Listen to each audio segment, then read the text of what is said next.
Oh god.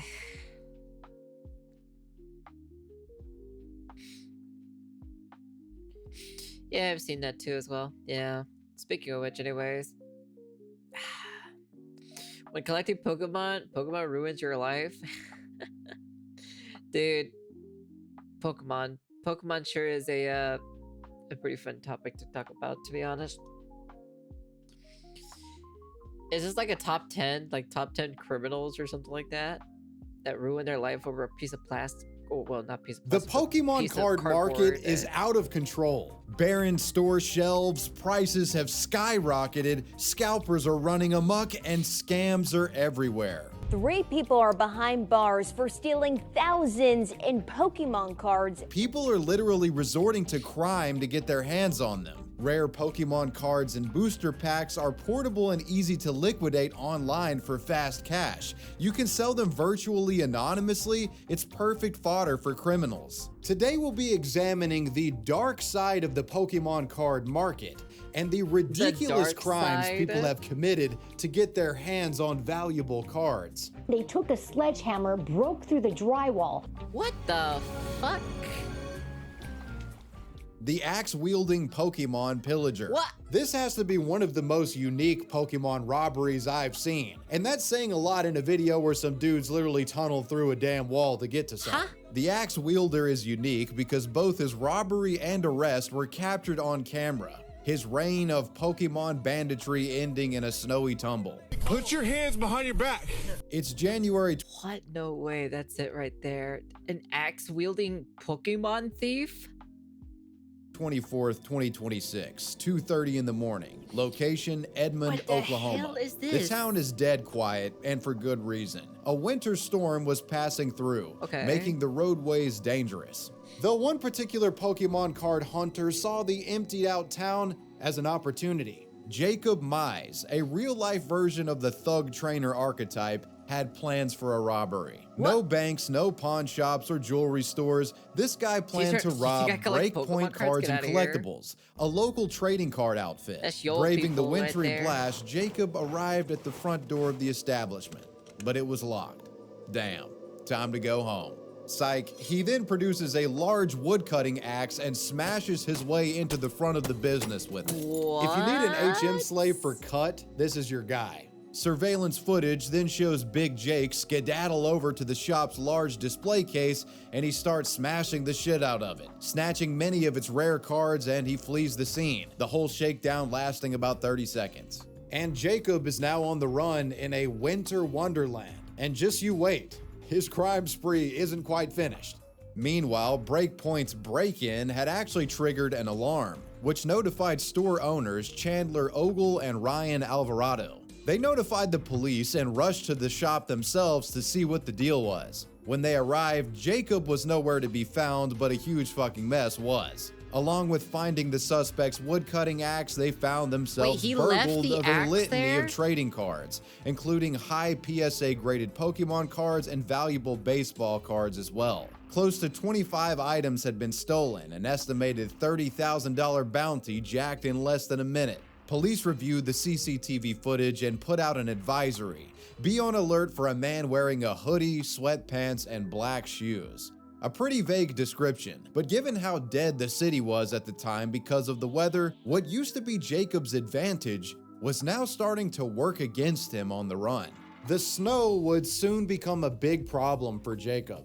See, when Jacob escaped on foot, he left a near unmolested track of footprints. These tracks led to the nearby Sequoia Middle School parking lot, and then they turned into tire tracks. No, this guy isn't a fucking transformer. It's clear he had some kind of getaway vehicle and was fleeing the area with it. Police accessed a nearby traffic camera, which showed footage of what has been described as a stolen red Chevy Camaro heading west from the store and the school shortly after the break-in. They were pretty sure this was their suspect. Units then scoured the city for any such vehicle, and in short time, bingo. At around 3 a.m., a Camaro fitting the description was spotted. A police cruiser began tailing the car, and in response, it sped away, leading to a slippery chase through the winter storm. Anyone who has ever driven a Camaro or any rear-wheel vehicle knows just how dog shit the handling is in snow. And well, let's just say Jacob was no Dale Earnhardt. Rest in peace. The Pokemon bandit loses control and begins a slide, smashing into a brick mailbox near Greyhawk Road. It then turns into a ridiculous foot race with officer in tow, which ends in a shirtless Jacob iced out. Get on the ground! Get on the ground. Put your hands behind your back. Put your hands behind your back. After being detained, police raided Jacob's stolen goods, discovering multiple packs of Pokemon cards, as well as rare singles, with one card still attached to the display stand. That stand labeled with the Breakpoint business name on it. Probably just a coincidence, right? Jacob Mize was taken to jail and charged with burglary, possession of a stolen vehicle, and obstructing an officer. Thankfully, the Breakpoint owners got all of their cards back. As of now, Jacob is still in custody and awaits trial. Pokemon thieves tunnel through building. It's 3 o'clock in the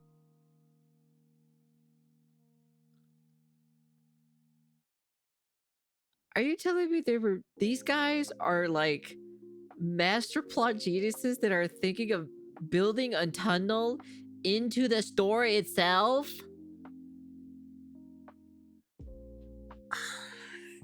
Wow, that's crazy. That's a master plan right there, dude. the morning, the date, February 18th, 2026, Anaheim, this California. was just recently? A gang of real-world Pokemon bandits are on the move, en route to a treasure trove of rare cards. On Harbor Boulevard sits a trading card and collectibles outfit, Dewey Collectibles. Inside its walls, nestled within glass cases, sits the treasure these thieves are after, vintage Pokemon cards and booster boxes. They plan to steal it all.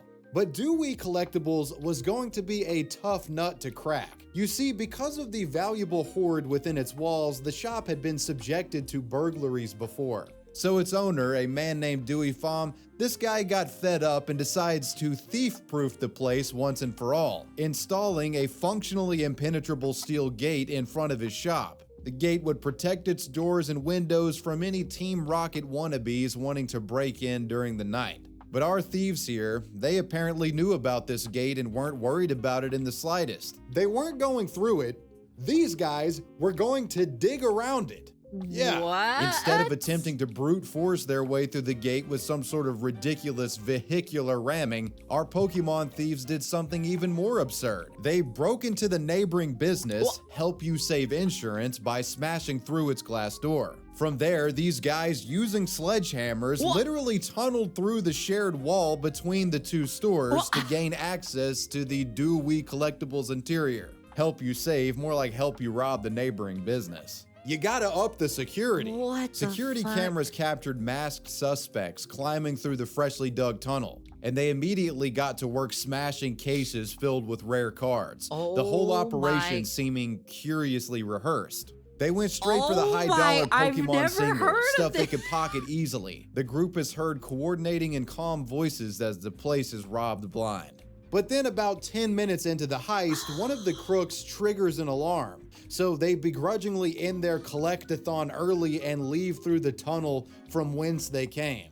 The alarm notifies Dewey Pham at home, and police would soon be on their way to investigate the disturbance. All three of the thieves were gone by the time anyone had arrived, with the store owner completely flabbergasted when it was discovered the thieves had tunneled through the fucking wall to break in.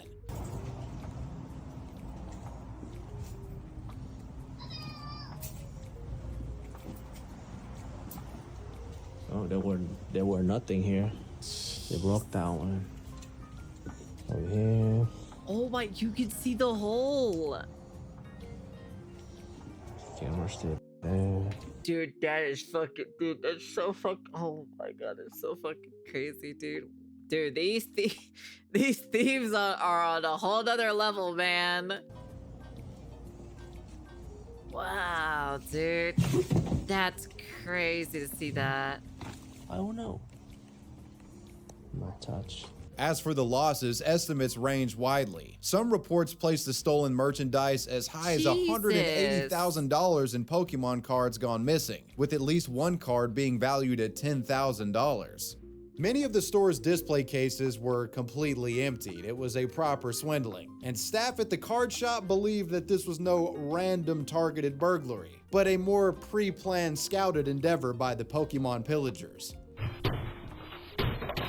They have come in through the daytime and scouted the area, know where like the display cases are, would know where to go and everything, and know where our weak spots are. And knew what cards they wanted. Oh, hell yeah. One employee who worked there named Vincent believed the suspects had previously dropped by the store during business hours and cased out the spot. You know, taking note of where the most valuable cards and collectibles were kept and perhaps working out a good place to break and enter. Which appears they decided that would be through the wall of the less secure insurance spot next door, which I have to point out is extremely ironic given the nature of that business. As for who done it, initially there were no leads, but police detectives would make a find as they scoured the ransacked store for evidence. A cell phone dropped by one of the thieves was found in the tunnel dug by the perpetrators. According to the shop's owner, this phone is unlocked, and you can bet investigators are now using it as not only evidence, but a potential jump-off point for suspect names. I mean, if this phone isn't a burner, these guys are totally screwed. Gotta work on your inventory management, fellas. As of the time of me writing this video in early March, there have been no arrests made, but given the fact that they essentially broke into 2 businesses and stole what is alleged to be worth over $100,000 in goods, if these guys get caught, they'll be behind walls that are far more difficult to tunnel through, and they'll be there for a while. So they haven't been caught yet. Criminals are after That's more crazy. than just Pokemon cards. They're still on the after loose your with those data cards. too. If you Google your name right now, it's likely that you'll find a disturbing amount of personal info like your address, phone number, emails, and date of birth. Data brokers have collected this information from you over the years, and today's sponsor Incogni can help remove it and stop it from getting up there again. Incogni does what would be virtually impossible for you to do on your own. Tracking annual plan. That's incogni.com/wavywebsurf. Pokemon taco seasoning switcheroo. This next Pokemon taco switch. What? Pokemon what?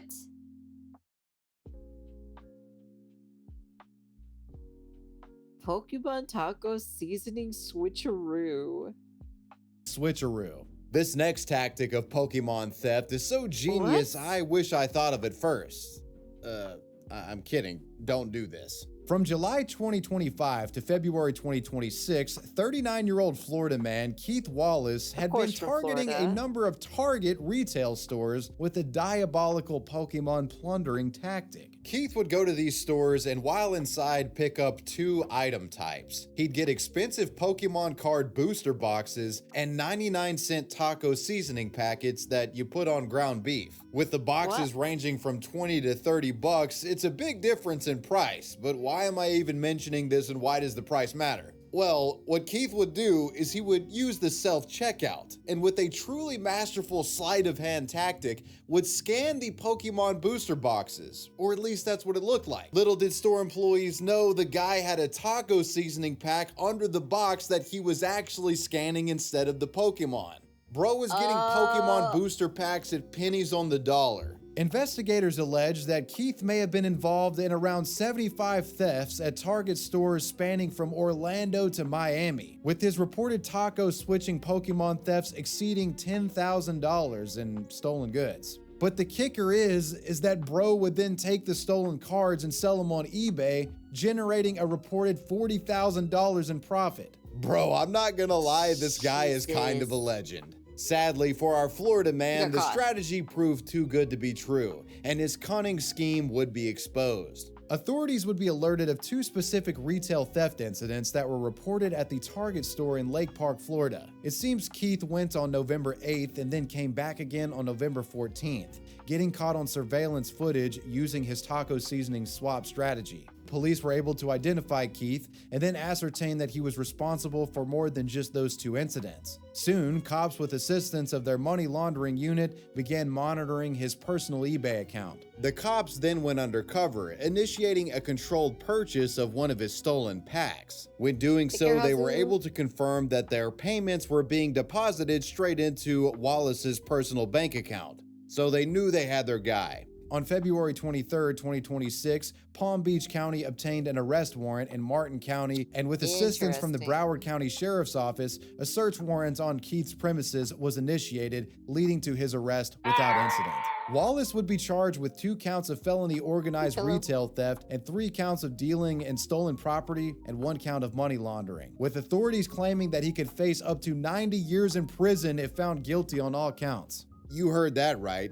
90 years, potentially, for the seasoning swapper. I find it hard to believe that he'll get that amount of time, but the fact that it's on the table is insane. The Pokemon vending machine Snorlax. Pokemon card vending machines are a somewhat recent advent. The company itself has been placing them in retail establishments at an increasing rate since the COVID Pokemon boom.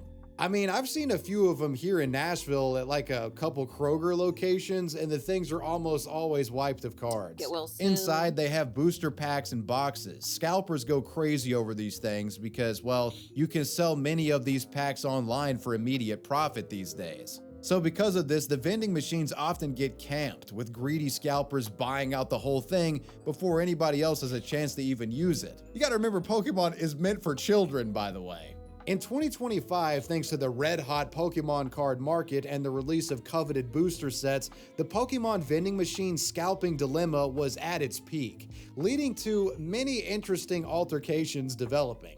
One of my personal favorite vending machine kerfuffles took place on March 5th of 2025. Good morning.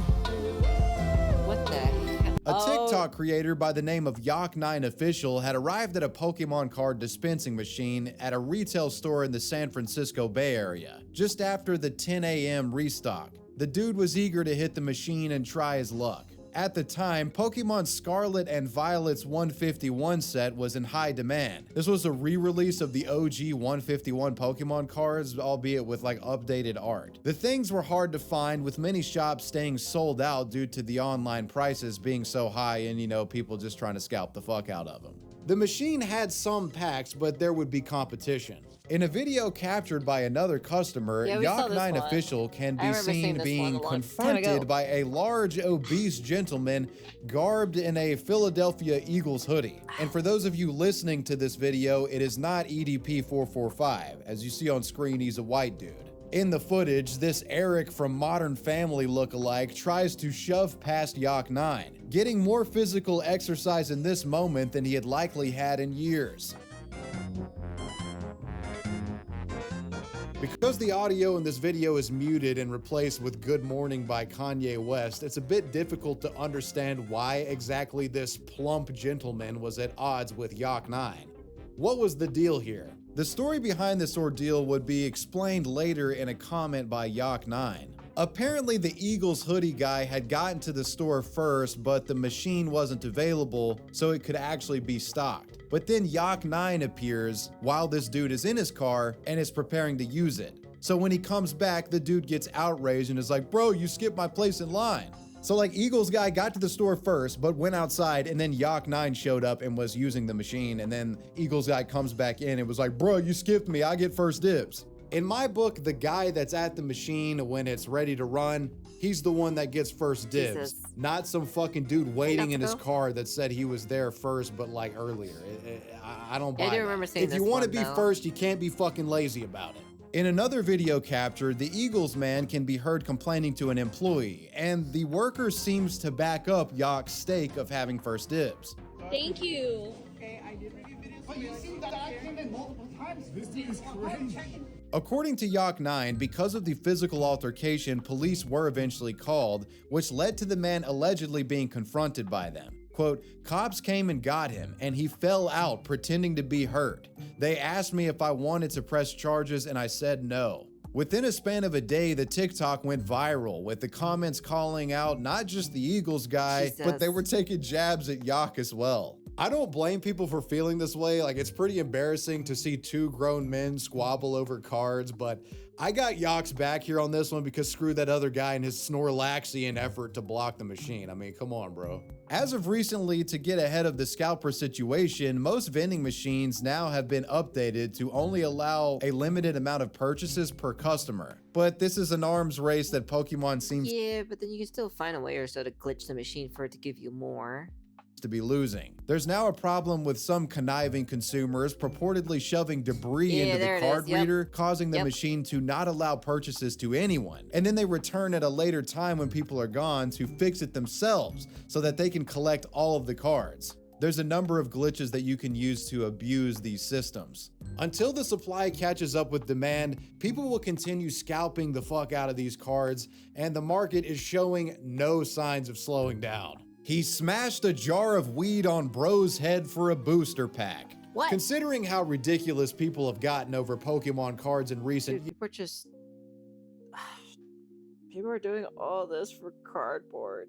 For a fucking cardboard with a fucking picture of an animal on it, man. It's pretty common for stores to sell out within hours of getting shipments. So the line outside of retail stores on Pokemon restock days get pretty tense and sometimes violent. As a matter of fact, one guy almost got killed by a jar of weed.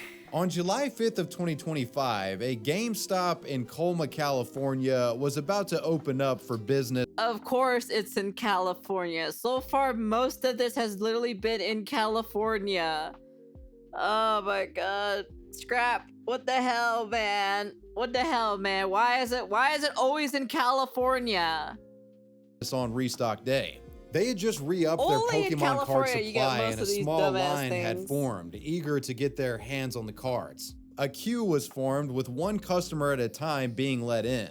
There weren't enough packs to go around, and with supply rapidly dwindling, it was the perfect storm for a scalper scuffle. Meet the combatants. 49-year-old Miguel Flores was there with his family and a fucking 49-year-old, dude. A 49-year-old.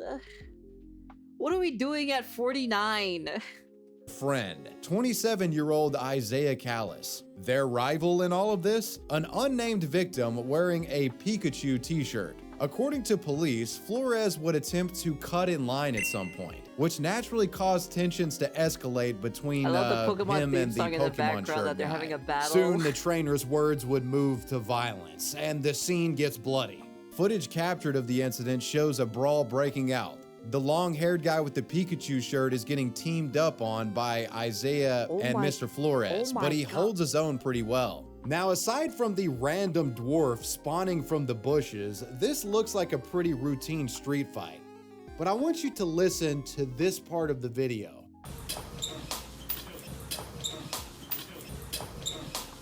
According to reports, that sound you're hearing was from Flores smashing a glass mason jar that contained weed on the dude's head.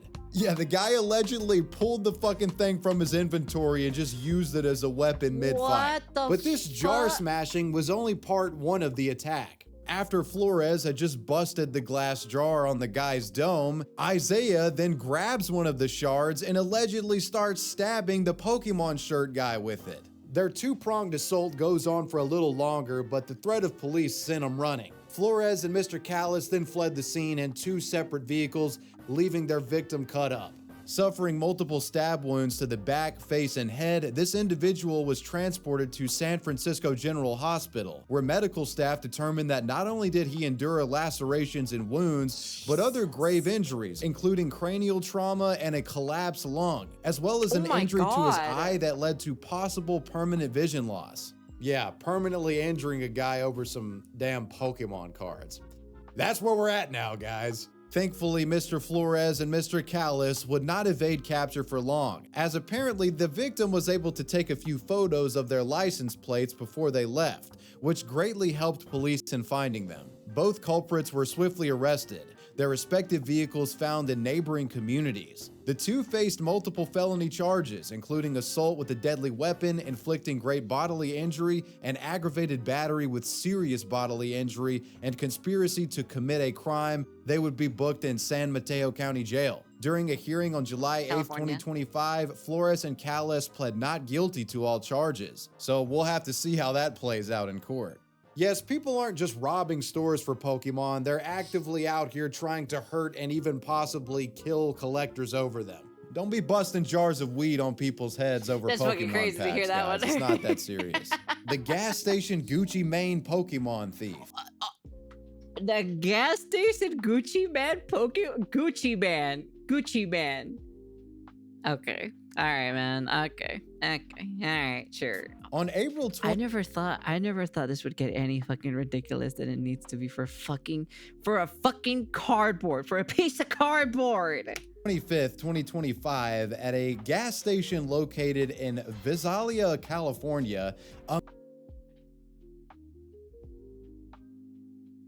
In California, again in California.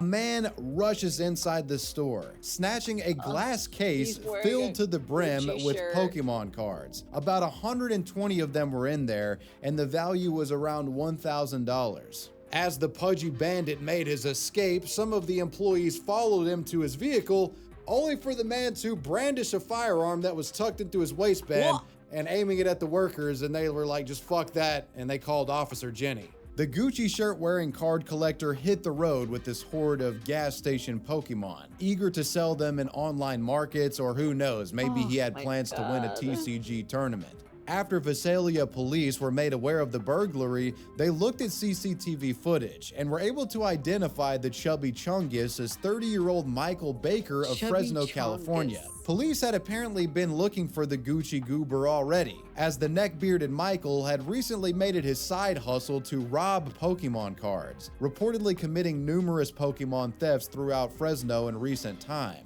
The guy was on the run, but officers eventually sniffed him out, and goddamn did that boy stink. Later that weekend, on April 27th, 2025, at approximately 4 p.m., officers got a report about a sighting of the dude's vehicle. A traffic stop was initiated, and not long after, Michael Baker's reign of terror was over. The guy was taken into custody and charged with armed robbery. His rather humorous mugshot would subsequently go viral, with the seemingly armless man showcasing his voluptuous nipples in the photo. Japanese kid almost dies over Pokemon cards. I didn't think it could get any worse. Now we have a story from the COVID Pokemon boom era, and it takes place in Japan, involving a guy scaling a building to steal cards Ocean 11 style. Yeah, I remember the target this. of this story is a trading card store in Tokyo, and it was located near the top of a 6-story building in the Higashi Ikebukuro neighborhood. A death-defying Pokemon collector, identified as 28-year-old Kensuke Nakanishi, reportedly an IT worker, was in need of quick cash and was willing to put himself in danger to get it. On March 23, 2021, at around 5 o'clock in the morning, he managed to access the top of the high-rise where the store was located. Then, he tied a rope to the roof's guardrail and leaps off of it, holding the rope. Kensuke descended 16 feet, stopping his fall just at the window of the card business. From here, he breaks open the glass in order to gain entry. When inside, the guy stole approximately 80 Pokemon and Yu-Gi-Oh cards that were estimated to be worth $9,000 in value. He also stole $2,000 from the cash register.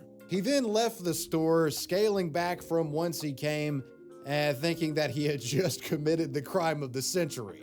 But given the smashed up shop window, the owners later sought reconciliation over this. According to reports, Tokyo Metro Police later identified Kensuke as the suspect by using CCTV footage, which actually showed him scaling down the building. They'd catch up with the heister a few days later, and when confronted, he would admit to doing the crime, saying, quote, "I did it to pay off a debt." There it is. They also asked him, how the fuck did you... So once inside, he stole approximately of 80 Pokemon and Yu-Gi-Oh cards with a combined value of 1 million yen. We saw this one before, or along with about 2,500 in cash. He also stole cash too on top of that, and wow. Do this with only a rope and no harness. He said, quote, "I was in the rock climbing club in high school, so I wasn't afraid of heights," unquote.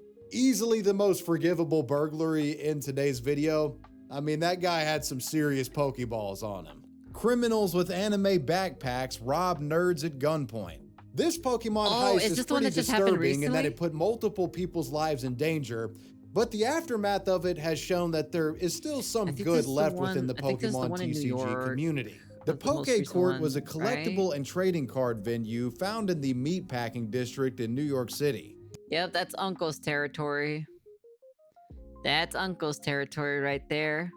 The spot was owned by a group of friends who all shared great interest in the Pokemon franchise, and they recently opened the place at the time of the story taking place. But given the current market conditions around Pokemon, it wouldn't be long before enterprising criminals would attempt to take advantage of these upstarts. On January 14th, 2026, at around 7 o'clock, just 2 months after the store's grand opening, Pokecourt was visited by a few suspicious collectors. Their visit occurred during Pokecourt's first ever community event, where around 40 customers had packed into the venue and were trading and battling. During this meeting, the shady collectors, shrouded in hoods and masks, carrying what was described as anime backpacks, revealed their gambit. Surveillance footage shows employees and customers looking on in shock and dismay as the masked goon squad used hammers to smash the glass display cases, all while pointing their pistols at the faces of shoppers. The robbers looted what was estimated to be over 100,000 in stolen Pokemon cards, and they took $1,000 from the register, escaping on foot.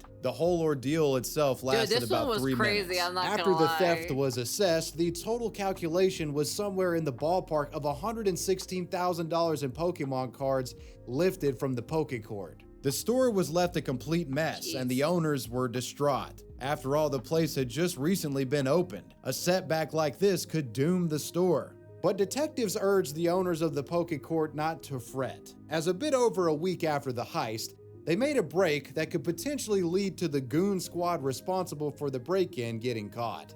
According to reports, on January 21st, police had caught the driver that brought them to this store, that individual being 27-year-old Julio Caceres Colina. According to court documents, it's been alleged that Julio dropped the crew off about 400 feet away from Pokecourt. It's also said that a day prior, the man had driven the crew to the same location to scope out the venue prior to the heist. Another note on Julio is he allegedly took part in another robbery with the same posse on January 9th, a separate Pokemon robbery that reportedly yielded close to $12,000 worth of Pokemon merchandise and $1,000 in cash from a shop in Queens. Julio would attempt to minimize his role in the crimes, playing dumb and acted like he had no idea what the guys he was driving around were getting into. To police, Julio explained that he had agreed to drive the crew because they had promised him gifts. Julio was given $100 for gas, as well as items like batteries and women's clothing that he later sold for profit. The guy clearly had to know something was up. Julio was subsequently charged with robbery conspiracy and aiding and abetting robbery. As of now, the 3 actual goons responsible for committing the crimes have yet to be apprehended. Now, if I was to place a bet, I don't think it's going to be long until they're brought in, because I can only imagine Julio is singing like a stool pigeon right now to get less time or a plea deal. Now back to the Pokecourt and their ransacked shop. With such a catastrophic hit to their business, owners were facing dire straits, as they could not afford the measures to fix the damage, and the mental toll on employees was heavy. Thankfully, though, the community banded together, donating money to the business through the website. The website listed what these donations were going to: all costs associated with restoring the destroyed display cases, mental health counseling for everyone affected, both customers and employees, future community events, and updated security measures. They highlighted that 0 contributions were going towards purchasing new store inventory. As of January 31st, the store was able to fundraise close to $8,000, and in early February, they started holding events again. It's nice to see that the Pokemon community was able to help get these guys back on their feet in a small way. Nintendo and the Pokemon Company love to hit people when they're down, though. After all of the press surrounding this story, Pokecourt was apparently contacted by Nintendo and informed that their name was in breach of trademark. So in an effort to avoid potential litigation, the company decided to rebrand to Trainer Court, and that's what it's called now. Jesus Christ, come on, Nintendo. Y'all are not beating the allegations. God, Nintendo. Oh, God. What a cooked ass lobby, to be honest, for this shit. If try to be a Pokemon fanatic, or just anything Pokemon related, so you know, anything Pokemon related just doesn't matter, right? If you're trying to hint towards, you know, Pokemon or this in general, it's okay. You can't have fun. You can't have fun in the Pokemon space. And well, you scalping degenerates, you made it to the end of the video. Go on, get out of here. Go to Target and raid the shelves. You're only 40 years old. You got like another 5 years to enjoy this hobby shamelessly. Okay, no. But slap like on the video. Let me know who or what you want me to talk about next. And of course, I want to give a major shout out to the patrons. I appreciate you guys. Wavy Web Surf out. This is such a dumb thing in my personal opinion. I cannot believe for most of this one. I'll be honest with you, the last one, because this is the most newest one, right? The last one was pretty crazy though. This one was pretty crazy to see this one happening in real life. This one, I didn't know this one existed. I remember this one, we heard about this one specifically. I didn't hear about this one. I did hear about this one. The vending machine one, at least.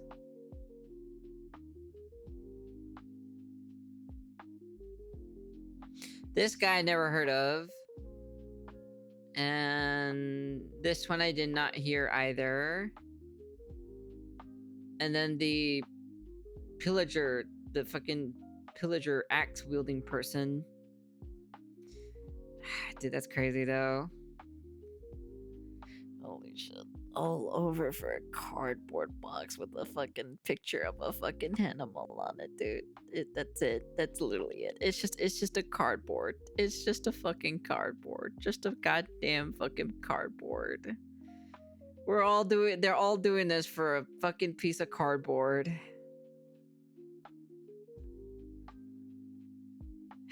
Imagine if they call themselves like Team Rocket or something and Nintendo sues them for it.